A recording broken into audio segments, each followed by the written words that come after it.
Alright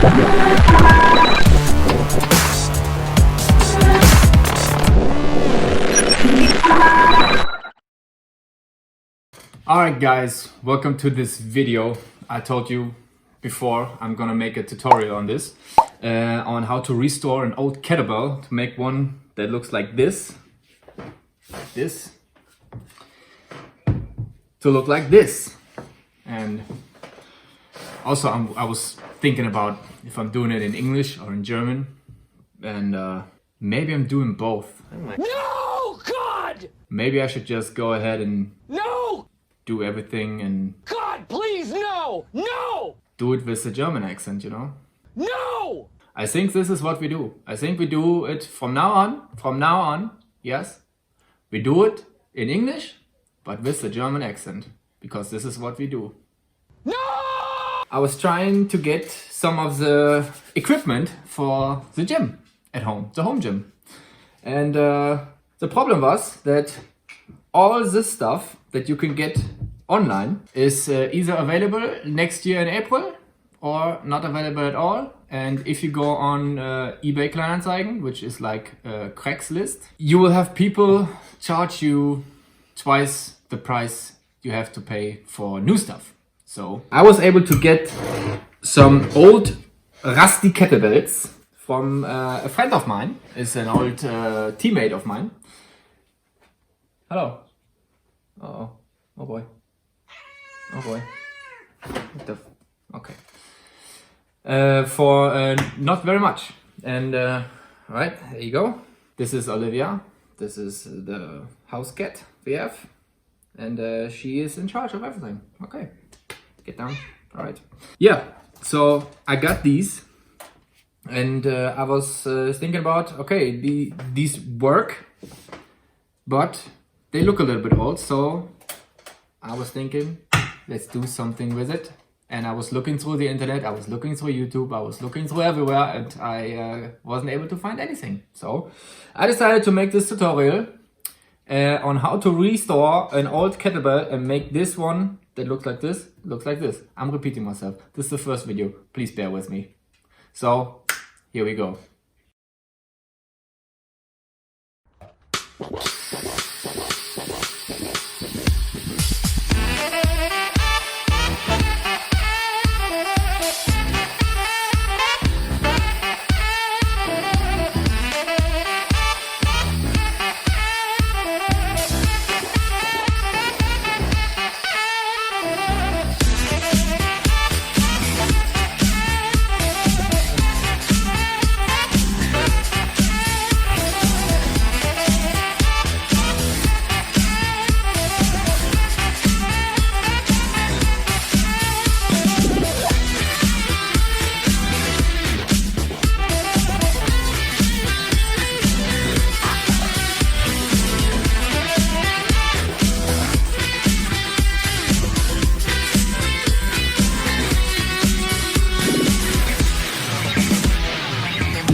Alright guys, this is the complete video, the tutorial on how to restore an old kettlebell and make a new one out of it. And I hope you guys enjoyed it, and feel free to ask any questions that you have, and just post them in the comments. Leave a like and of course a follow. Wiedersehen.